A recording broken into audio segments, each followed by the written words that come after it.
तो मेरे भाई मुझे तो नहीं लगा था कभी इस टॉपिक के ऊपर हम बात करेंगे। मैन सिटी का डाउनफॉल या फिर मैन सिटी का क्राइसिस जो है, जो अलग लेवल पे चल रहा है, अभी तो पानी भाई सर के ऊपर चला गया है।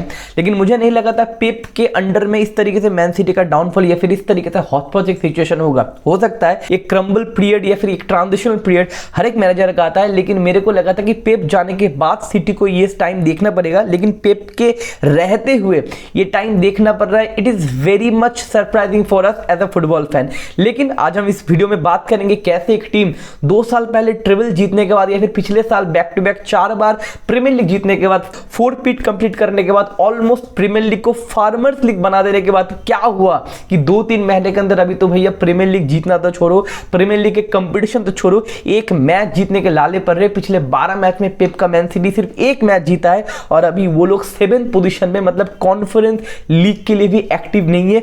17 मैच में सिर्फ 27 पॉइंट लेके इतना क्रम्बल कर रहा है, इतना टेंशन में, तो क्या पॉइंट्स है? तो अकॉर्डिंग टू मी, मैंने लिख के रखा हूं मेरे भाई, 6 पॉइंट्स के ऊपर बात करेंगे। ये 6 पॉइंट्स पेप और मैन सिटी के डाउनफॉल्स का कारण है। तो भाई वीडियो शुरू करेंगे। वीडियो शुरू करने से पहले लाइक सब्सक्राइब वगैरह कर देना। तो चलिए भाई शुरू करते हैं। पहला पॉइंट इज मेरे भाई पेप गार्डियोला। मैंने 1 महीने पहले एक पोस्ट किया था, बहुत सारे लोग, कंट्रोवर्शियल स्टेटमेंट था थोड़ा बहुत। मैंने बोला था कि Pep Guardiola is one of the greatest mastermind या फिर फुटबॉल टेक्नीशियन या फिर coach in 21st century, but he is average manager. क्यों मैं बोल रहा हूं? Because Pep is not a pragmatic manager. उसके पास एक पर्टिकुलर सिस्टम है और उस सिस्टम में खेलने के लिए उसको कुछ पर्टिकुलर प्लेयर की जरूरत है। अगर पेप का हम करियर देखें, जब बार्सा में वो था तो उसके पास पर्टिकुलर कुछ क्वालिटी प्लेयर्स थे। बायर्न म्यूनिख भी फुल ऑफ सुपरस्टार थे। उसके बाद बंदा सिटी में आया। मतलब पेप गार्डियोला ऐसे टीम को कभी मैनेज नहीं किए जहां पे थोड़ा डामाडोल या फिर थोड़ा लेस क्वालिटी के प्लेयर्स है। मतलब पेप का जो बॉल के साथ पोजीशन या फिर बॉल के साथ उसका अट्रैक्शन है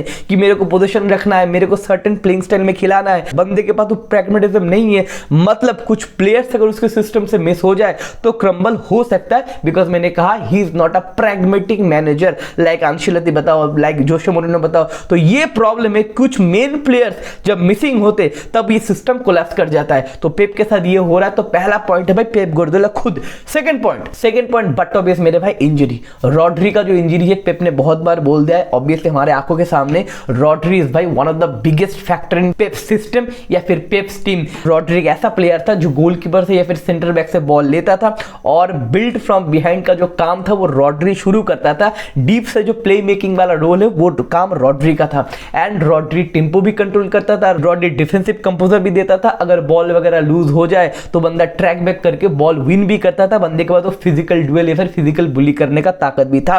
लेकिन रॉड्री के अलावा सिटी के पास कोई नंबर 6 है नहीं। जो विदाउट रॉड्री जो डिफेंसिव वाइज जो प्रॉब्लम है वो हमें सीधा दिख रहा है। सिर्फ मेरे भाई लोग डिफेंसिव वाइज नहीं, रॉड्री ने पिछले साल 12 गोल और 14 असिस्ट मारे थे और 11 बिग चांसेस क्रिएट भी किए थे। अब यूसीएल फाइनल का बैंगर बता दो, पिछले साल लास्ट मैच में वेस्ट हैम के खिलाफ गोल बता दो। मतलब रॉड्री एक क्लच टाइम पे गोल स्कोरर भी था।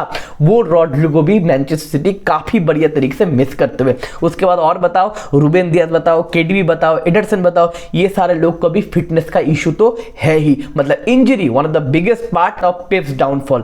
थर्ड पॉइंट क्या है? गोल्स, गोल कंट्रीब्यूशन। अर्लिंग हालैंड इस मैन सिटी का सबसे बड़ा गोल स्कोरर है। ऑब्वियसली 13 गोल बंदे ने प्रीमियर लीग में मारा है। लेकिन प्रॉब्लम क्या है मेरे भाई? अर्लिंग हालैंड को अगर छोड़ दो, सेकंड पोजीशन पे जो गोल स्कोरर है आपको पता है कौन है? That is ग्वार्डियोल। 4 गोल के साथ, मतलब Foden, Gundogan, Doku, Grealish, Bernardo Silva, ये सारे लोगों का गोल कंट्रीब्यूशन मेरे भाई है ही नहीं। फिल फोडेन का तो मेरे भाई इस प्रीमियर लीग में सिर्फ 1 गोल है। तो भाई Haaland is your goal scorer, लेकिन problem is Haaland is your only goal scorer. तो मेरे भाई football is a sports of goal. अगर आपका टीम गोल नहीं मारेगा, आपका टीम अगर एक प्लेयर के ऊपर डिपेंड करेगा आप गोल स्कोर करोगे कि नहीं करोगे, तो मेरे भाई आप कैसे मैच जीत सकते हो या फिर कैसे आप मोमेंटम गेन कर सकते हो? तीसरा point, that is aged player and less hungry player. देखो ऐसे बहुत सारे प्लेयर्स मैन सिटी के पास है जिनका भाई एज थोड़ा ज्यादा बढ़ चुका है। That is Kevin De Bruyne, he is 33, Bernardo Silva, he is 30+, Kyle Walker, Gundogan, they are 34। And ये सारे लोग ना बहुत मैचेस या फिर बहुत सारी चीज जीत चुके हैं।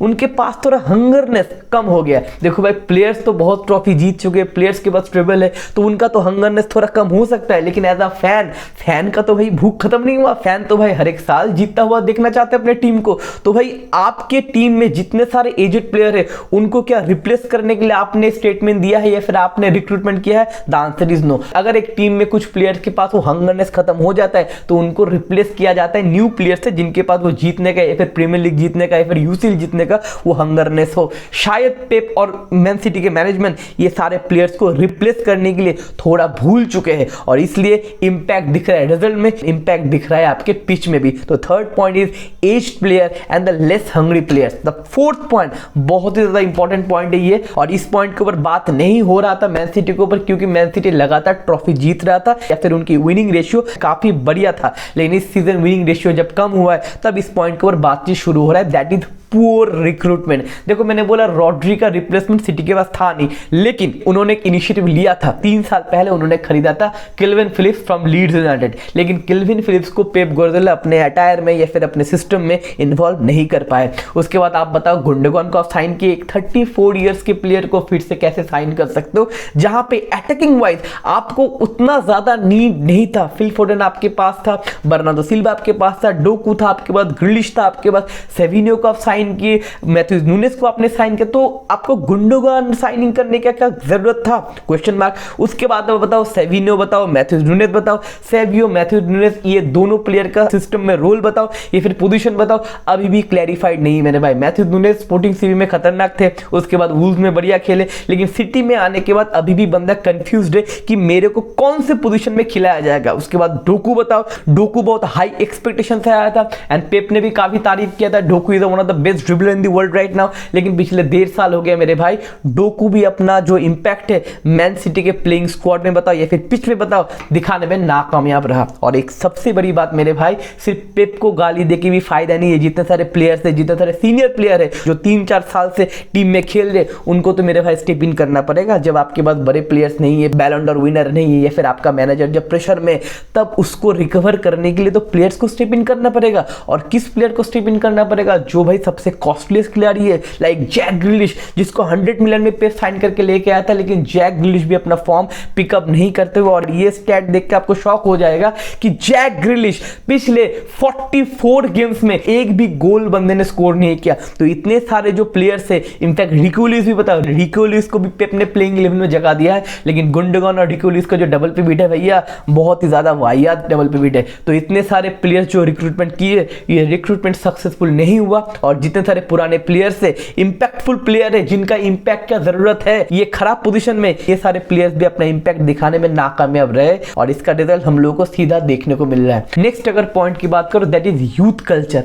जो यूथ प्लेयर्स मैन सिटी के पास था, आई थिंक उन्होंने इस चीज को डेवलप उतना नहीं किया, नहीं तो ये प्रॉब्लम भाई पेप के पास या फिर सिटी के पास नहीं आता। पिछले साल उन्होंने रिलीज किया कोल पाल्मर को, जो प्रॉब्लम केडीबी के साथ अभी हो रहा है, अगर कोल पाल्मर सिटी के पास रहता तो आपको क्या लगता है जो क्रिएटर रोल या फिर जो नंबर 10 रोल या फिर जो केडीबी का रिप्लेसमेंट सिटी अभी ढूंढ रहा है, सिटी अभी डेस्परेट है क्योंकि केडीबी उतना फॉर्म में या फिर फिट नहीं है। अगर कोल पाल्मर सिटी के पास रहता, सिटी के पास भैया इस पोजीशन में कोई टेंशन रहता ही नहीं। कोल पाल्मर सिटी में जाके मेरे भाई आग लगा रहे, लेकिन पिछले साल आप 40 मिलियन में सिटी ने कोल पाल्मर को चेल्सी को बेच दिया। उसके बाद जुलियन अल्वारेज आपको शायद याद है, सेंटर फॉरवर्ड तो बंदा है, हालांड का डायरेक्ट रिप्लेसमेंट तो है, लेकिन आपको शायद पता है 2 साल पहले जुलियन अल्वारेज सिटी में नंबर 10 खेला था जब 6 महीने के लिए केडीबी बाहर था। मतलब जुलियन अल्वारेज को आप नंबर 9 भी यूज कर सकते हो, एज अ क्रिएटर नंबर 10 भी यूज कर सकते हो, लेकिन इस बार हालांड का रिप्लेस ना साइन करके, केडीबी का रिप्लेसमेंट ना साइन करके आप जुलियन अल्वारेज को भी बेच दिया। उसके बाद आपके पास नंबर 6 नहीं है, मतलब डिफेंसिव मिडफील्डर नहीं है मेरे भाई। आपके पास रोमियो लाविया भी था, लेकिन 2 से 2.5 साल पहले आपने रोमियो लाविया का भी पत्ता काट दिया। अगर रोमियो लाविया आपके पास होता तो आप डिफेंसिव वाइज, मिडफील्ड वाइज आपको उसको इनपुट कर पाते। और एक सरप्राइजिंग एलिमेंट, 4 साल पहले मैन सिटी के पास फ्रिंकबॉन्ग भी था। अगर फ्रिंकबॉन्ग को आप स्टैब्लिश करते या फिर डेवलप करते तो काइल वॉकर की जगह पे आप फ्रिंकबॉन्ग भी खिला सकते थे, जो फ्रिंकबॉन्ग भैया बायर लेवरकुसेन में पिछले 2 साल से आग उगल रहे। इतने सारे यंग प्लेयर्स को नर्चर ना करने का या फिर इतने सारे यंग प्लेयर्स को टीम से निकाल देने का इंपैक्ट पेप के ऊपर या फिर सिटी के ऊपर पड़ रहा है। ये सारे प्लेयर्स अगर सिटी के पास रहते तो उनका स्क्वाड डेप्थ बताओ, उनका बेंच बताओ और भी सॉलिड होता। ये सारे प्रॉब्लम सिटी को फेस नहीं करना पड़ता। तो ये सारे प्रॉब्लम्स के लिए मेरे को लगता है पेप या फिर सिटी का हॉट पॉट एक सिचुएशन हुआ है। अब क्वेश्चन मार्क है कि यहां से क्या सिटी कम बैक कर सकता है? My answer is obviously yes मेरे भाई, बिकॉज हमें नहीं भूलना चाहिए कि सिटी का कोच अभी भी है the fucking Pep Guardiola, is one of the greatest mind in the world in 21st century in football. तो मेरे भाई कैसे, मेरा पॉइंट है कि इस सिटी ये सारे प्लेयर्स को लेके कम बैक करना भाई मुश्किल है। विंटर विंडो में साइनिंग की दरकार है पेप को, उनको एक डिफेंस मिडफील्डर, एक सेंटर बैक और उनके अटैकर्स अगर मिल जाए पेप को तो पेप यहां से टर्न कर सकता है टेबल। मैं नहीं बोलूंगा प्रीमियर लीग जीत सकता है, शायद प्रीमियर लीग जीतना थोड़ा ज्यादा देर हो गया, लेकिन टॉप 4 में तो गारंटी आ सकता है। यूसीएल में सेमीफाइनल तक गारंटी जा सकता है। FA cup target city guarantee कर सकता है, because at the end of the day Pep Guardiola के ऊपर भरोसा सबका है। एक और पॉजिटिव पॉइंट है, आने वाले जो 5 से 6 फिक्चर है आपके सामने आ रहा है, ये बहुत इजी फिक्चर है। यहां पे अगर बैक टू बैक मैच जीत के पॉइंट्स लेके थोड़ा कॉन्फिडेंट, थोड़ा मोमेंटम अगर पेप और सिटी ला पाता है